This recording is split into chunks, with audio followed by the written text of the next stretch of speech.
right, so let me bring up the Imrei Yaakov. Just give me one sec.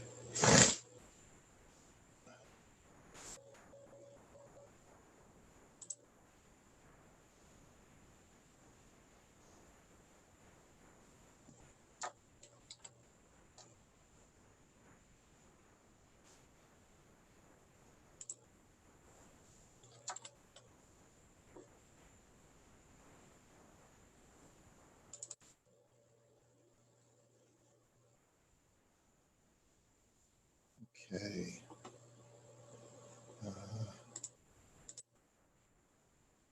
Share screen. There we go.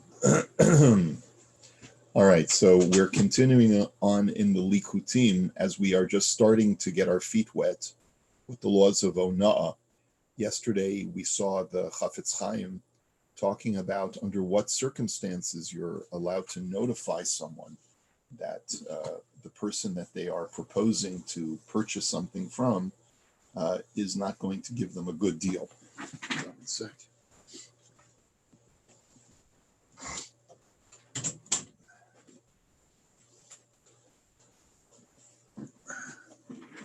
Rabbi, may I ask a quick follow-up question from yesterday morning? Sure. So we were talking about the innocent purchaser, and I'm just wondering if that innocent purchaser says to you, "Oh, well, I plan to buy more," or "I'm going to tell all my innocent friends about what a good deal it was." Does that change whether you can advise him about the issue?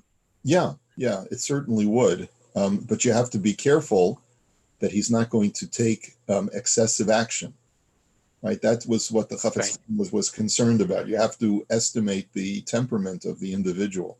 I understand. Sometimes you have a no-win situation, because if you end up telling him, he's gonna take excessive action, and if you don't tell him, then he'll end up getting ripped off again, or maybe his friends will. Right. Because I think we focused yesterday on the fact that he has no recourse on that particular deal, and I appreciate that, but you have to protect him or others from future issues that could arise. So anytime you can protect the consumer, you have a mitzvah to tell him, provided that it's not going to lead into something even more destructive. Okay. Thank you. Sure. Okay. So we're continuing along in the Likutim. Ish es achiv. No man. The source for this in the Torah is let no man oppress or exploit his brother. That's what the word ona'ah means. Lo v'lo sonu ish es achiv. Avsha hapasuk nichtav b'lashon yachid. Even though the pasuk says the Likutim is written in the singular, mikol makom gam berabim shemachru okanu shayach din ona'ah. But even public entities who sell or buy using ona'ah have this halacha applied to them. So someone had asked about companies the other day, or corporations. There's no difference between an individual who commits the sin of ona'ah and a corporate group that commit the sin of ona'ah. V'chein katan hayodea b'tiv mekach u'memkar ve'en lo apotropos dino kegadol b'chol dinei ona'ah. And the same law of ona'ah applies to minors as well, as long as the child is old enough to know the principles of buying and selling. The laws of ona'ah apply to him. So you can't send the child to try and rip off people, because he'll use his cute face and everything to try and get people to pay more than they should. That law of ona'ah applies to a minor as well. And then in the next piece in the Likutim Gimel, v'lo yomar, and a person should not say that, like the Rav Shulchan Aruch said, a person shouldn't rationalize to himself and say, well, even though here the market price is X, but I'm sure somewhere else in another city, they're more expensive. Like if I have to go to Hawaii or Alaska, I'm sure the groceries are much more expensive there. So I have a right to charge him for that amount even here. So he says that you shouldn't say because everything goes according to the time and the place. And now he gets into a halacha that is practical for his own milieu.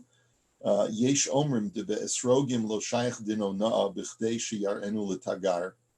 So he says that when it comes to esrogim, there are some who are of the opinion, the esrog market is extremely mysterious.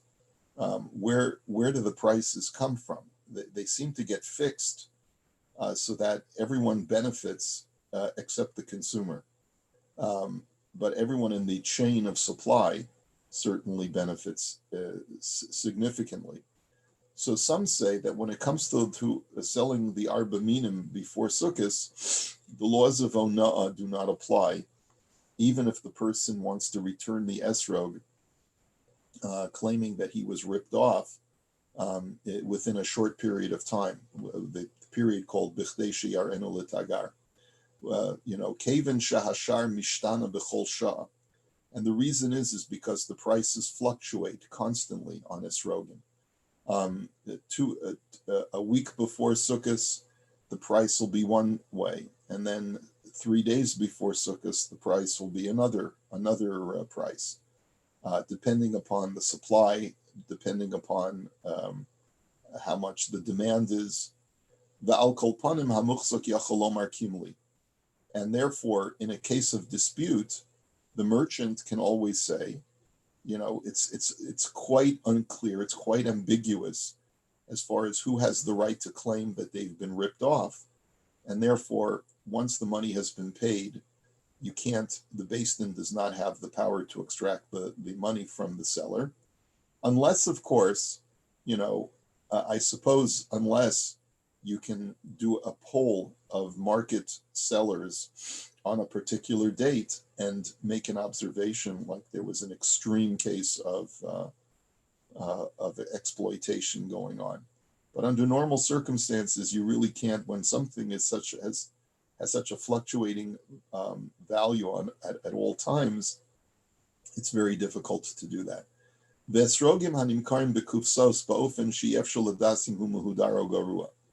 But let's say you purchase an esrog from someone who sells them in sealed boxes.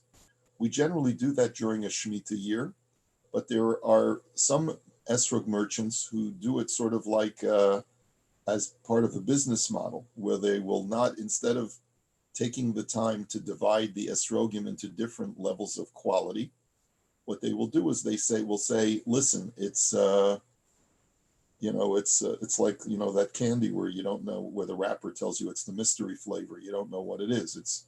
You have to take a risk. You'll pay let's say $75, and sometimes you'll get a $50 esrog, and sometimes you'll get a $150 esrog, because we're not checking, and it'll even out for the merchant, but even though it won't even out for the consumer in the end. So in that kind of scenario, there a consumer can't say, hey, I want my money back. I paid $75 and all I got was this lousy esrog that is only worth maybe $40 or $50. Aval heicha she'efshel ladas al pi hamachir imhu esrog misug aleph o beis o gimel v'nimtza bekufsa esrog shu garua min hasug shu huftach lo al pi hamachir. But let's say the merchant marks off. He's got different tables in the store, and on one table is grade A, another table is grade B, another table is grade C, and he sells them in sealed boxes, and you pay the price for a grade A esrog, and when you open it up and get home, you realize that it is full of blemishes and spots. So havalei mekach tos v'chozer. That is something that is actionable. You can actually take that back and demand a refund. Now, of course, here's the problem. You purchase the esrog. The merchant had deemed that to be a grade A esrog based on his aesthetic estimation. There's a lot of situations where we get involved with esrogim.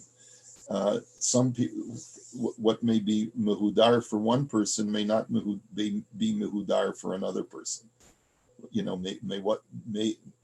One thing that may be beautiful for one person may not be beautiful for another person.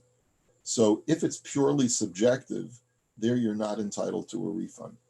But let's say you bring it to an expert and he can clearly identify that there's no way that this is worth anywhere near the $100 that I paid for the esrog, because because the claim was that it's a sug aleph, that it's grade A, which is supposed to be basically free of blemishes. And here you open the box and you discover that it's full of blemishes. So then in that situation, you could demand a refund because it's clearly objectively something that is of lower value. But it would have to be shown to someone who really can objectively tell you that there's no way this is even near that value.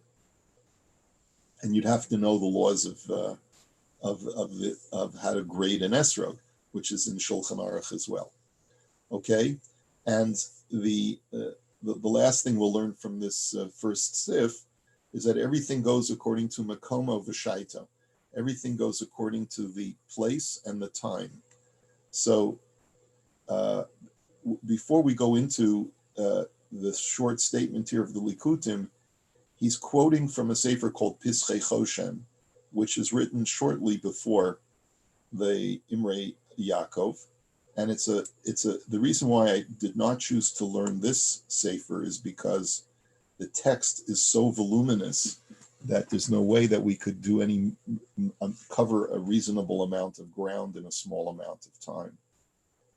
And he gives when it comes to the laws of Onah, he has a lot of expansive commentary. And he writes as follows.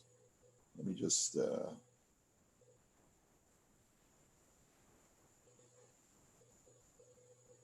He writes as follows. Let me just do the share, the new share, so that you can see it. Okay, I hope everyone can see it now. So the Pischei Choshen says, Va'od yesh makom ladun lefi sugei hachanuyot. He says, we also have to consider the type of store that you are making your purchase from in the modern world. Shahadavar yadua sheyesh chanuyot yokara.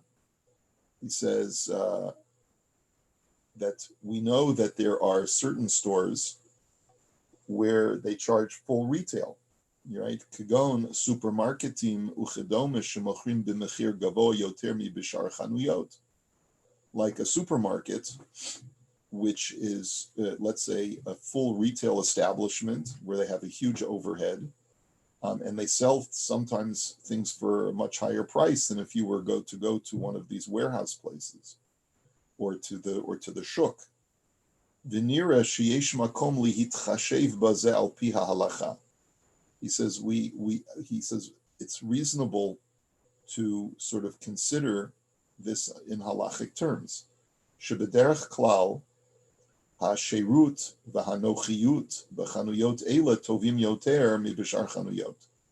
He says in general, the service and the convenience that exists in certain markets are better than in other markets. O sheyesh chanuyot, sheyesh gam yiutz mesuyam she'ein b'shar mekamot. Or he says that there are some stores who have yiutz mesuyam. I'm not sure what the word yiutz means over here. I think it's some other kind of service that they provide that does not exist in other places. Shebiglal yitronot eila hamachir sham gavo yoter. So that because of the added value that you are getting from those stores, the prices are higher. V'hareze ki'ilu schora acheret o shuk acher. And therefore, even within the same city, it's as if you have two different places.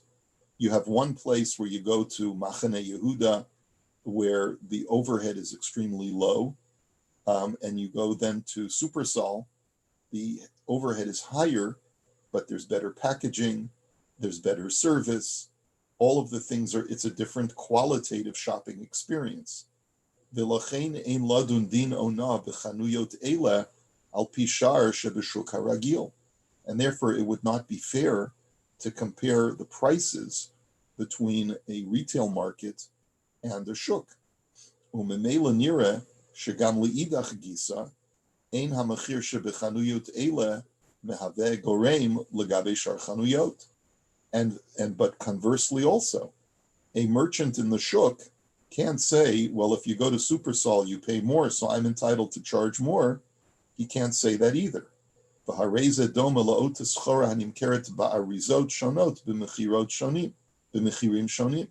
And therefore, it's like the same merchandise sold in different packaging, which will cause a fluctuation in price. When you buy something in bulk, it's one price. When you buy something in retail packaging, it's another price. Shepashut she'en ladun al mechir haschora sheba'ariza zu legabi schora sheba'ariza acheret. Afal pi shebetochan ve'ichut haschora ein shum hevdel.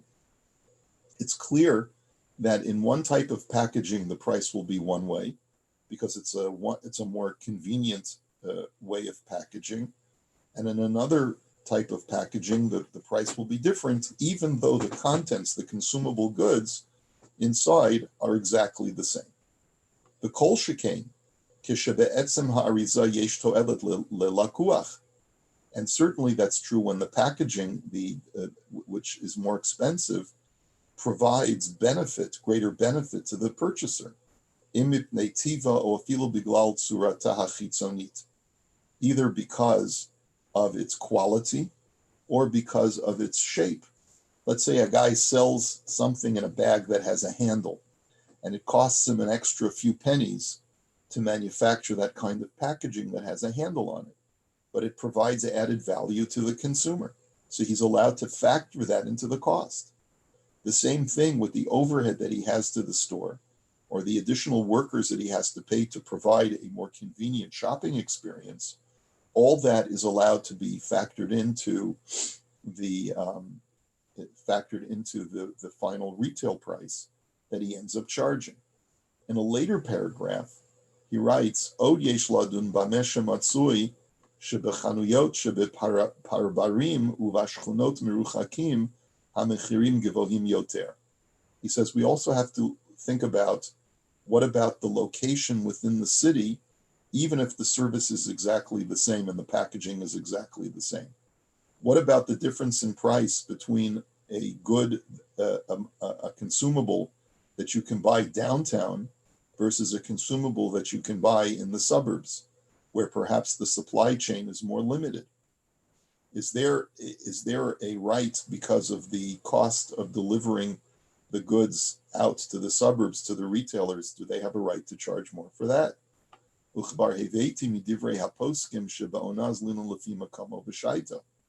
And as we know, when it comes to Ona, it all depends on the time and the place. On the one hand, you could argue, well, the entire city is judged equally. Just walking a few miles or traveling in your car a few miles, you can go downtown where the market prices are much better. So therefore, just since I can drive a couple of kilometers and get the item for much less money, so then the suburban merchant has no right to charge more. And actually, he quotes from a sefer called Mamon Kasher that's actually the halacha. However, the Pischei Choshen disagrees. He says, "Ulanias daiti efshur lechalek bein dvarim she'ein derech leilech lamakom rachok liknos." He says, but it would seem to me that when it comes to consumables that people don't typically travel long distances in order to purchase, kagon yirakot v'tzarchei makolet v'chayotze bazeh, like the things you buy at the neighborhood makolet, like vegetables and bread and things like that. Shalom istaver shemekamot hamiruchakim yechashvu bichlal mekamo. That it doesn't make sense to me. Like, just to give the Israeli example, if you go to Givat Shaul, is that what it's called? Givat Shaul, where they have all of the bread bakeries. Yeah, it's probably true. You could probably buy from a retailer over there for much less than if you go to your local makolet somewhere out in Ramot, in the outskirts of Yerushalayim, because there's much less transportation costs. Avol b'sha'ar devarim Shederech liknot b'merkaz ha'ir o b'makomot acherim be'emet nireh shekol ha'ir bichlal mikamo. But when it comes to larger items, appliances and things like that, just because you're in a suburban area doesn't give you the right to charge more than the downtown areas, provided that the overhead is the same. Okay, so it all depends on the scenario. And really what we're getting here is that one has to be very, very careful before determining that a person was overcharged. I come from a little town called Beverly Hills. That's where I grew up. And there's a little street over there that's named after a street in Thornhill called Rodeo Drive. On Rodeo Drive, if you go to Cartier's or you go to Tiffany's and you try to go shopping over there. Maybe Choshen in Canada. Is that what it is? Yeah. I don't know. But you're certainly going to be paying a lot more for a Rolex watch than you would pay if you went to some retailer in the mall, let's say. And the reason is because their overhead is far greater to rent space at Tiffany's or at or one of these boutique stores on Rodeo Drive it costs them much more. And so people who go there know that they're going for the shopping experience, they're going for the prestige, and therefore they're actually paying more, not for the Rolex watch, but rather for the experience. And all of this, this is becoming more and more prevalent in the world today, as shopping malls have had to change their business model from as being primarily goods providers, and they're switching from that model to being experience providers, because all of the malls have come to the realization that if you're just looking for goods, you can buy it on the internet. But if you're looking for an experience, you leave your home and you go to Mall of America or the Edmonton Mall or whatever it is to have an experience where you can see jugglers and magicians and take your kids swimming or ice skating, and have an all-around experience. And that's what you're paying more for, even when you go into the retail stores of many of these malls. So therefore, one cannot claim ona'ah just because they find it on the internet for less money. And I think we all understand that intuitively. So that the law of ona'ah is when one exploits an unsuspecting consumer and charges them what is recognizably more than what the market will bear in a comparable situation. And so one has an obligation to disclose that information if they are charging more, or if they know of someone else who is charging more. And so that brings us to going back to the Imrei Yaakov, Makomo v'shaite chanuyot shebishchunot meruchakot mimerkaz ha'ir yesh ladon yesh amona kishamala me'amachir shebemerkaz ha'ir. He says stores that are in suburban areas. He says there are those, and he quotes the Pischei Choshen that we just saw, who suggest that it's fair for them to charge more based on their location. And then finally, he says as follows: Im hamocher makir tivo shel halokeach, shedarko lamo tamid al hamekach. This is a huge, surprising issue. He says, let's say you have a regular customer, and this customer will never leave the store and pay you what you ask him for. You know that this customer is always looking for a bargain. So if you ever say 100, he's going to say 80. And then you're going to say 90, he's going to say 85, and then you'll have a deal. You know that he's always going to be trying to negotiate you down. And so it's a game.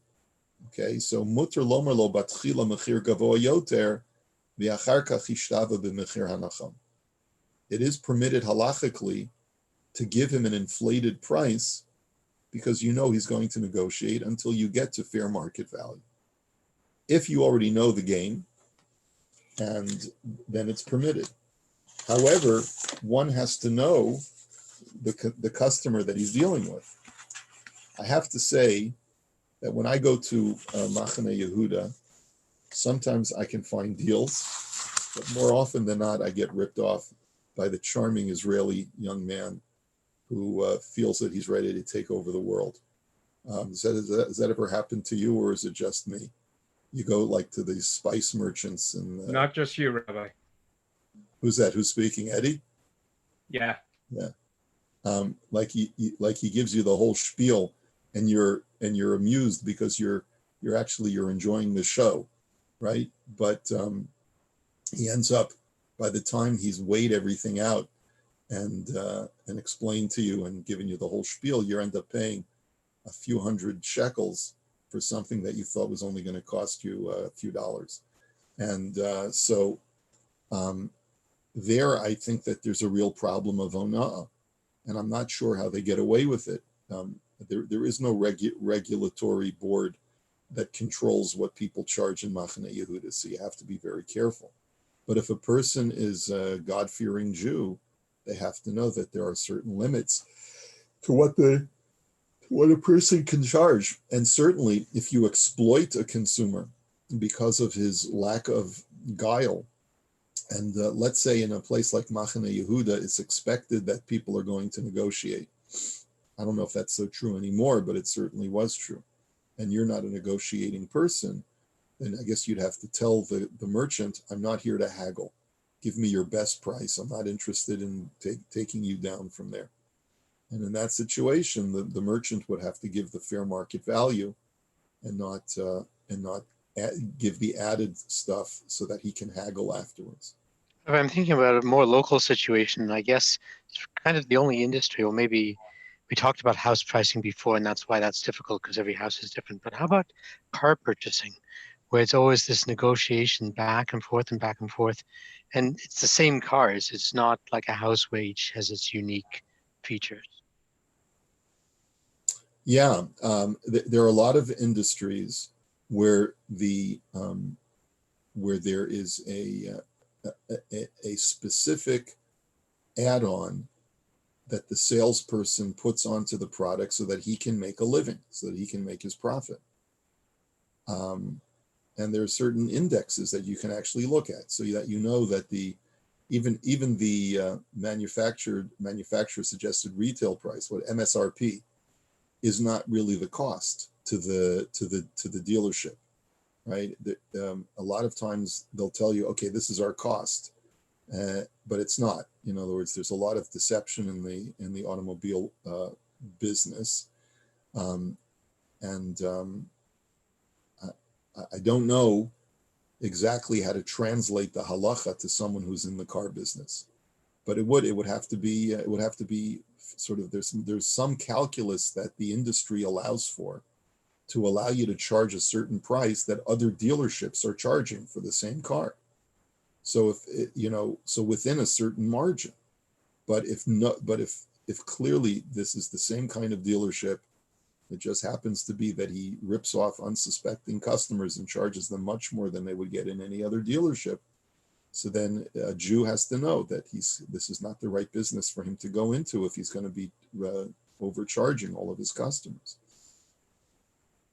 Okay, so there are certain industries where it's very difficult to know how to apply the laws of ona'ah, and there are others where it's a little bit more obvious, such as fixed commodities.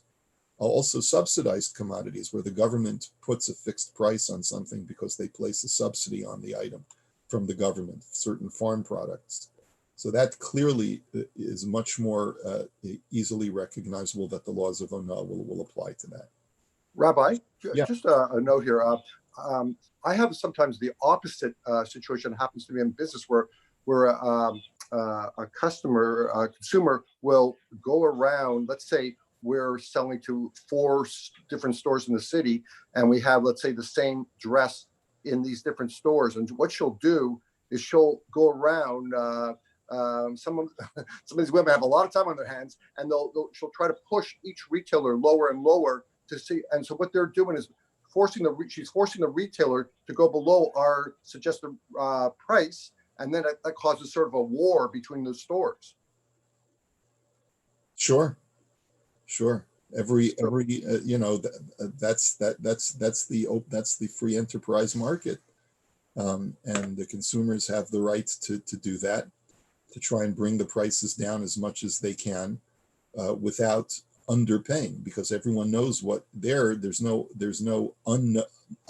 ignorance involved in the true value of the dress. It's really a question of how slim the profit margin is going to be on this particular commodity. How especially in the supermarket business, the profit margins are razor thin, and they operate on volume, not on profit margin. And every industry has to make that determination. What is the going price, an acceptable going price for this? What is an acceptable profit margin? And all of these things are factored into the sort of an index of what the value of this dress is. Once a suggested retail value is placed, everyone understands that it's just a suggested retail value, and it's acceptable to try and bring down the price only up until a point where the merchant is no longer making money, or it's no longer worth his while to keep his store open. And that has to be determined by every merchant, or perhaps collectively by a group of merchants. It's not easy. It's not easy to apply this. How do we view the gas prices? When the price of oil goes down, by a third. I don't know. I have no idea. I don't know. I have no idea how gas prices work. Someone will have to give me an education on how they fix gas prices. By the way, it's different in the U.S. from Canada. In Canada, the gas prices are much more fixed than they are in the U.S. Okay, I'm going to have to cut it here, guys. So I want to wish you all a good Shabbos. And Certainly it's fuel for thought. Shabbos, Rabbi. Good Shabbos, Rabbi. Very good. Thank you. take care.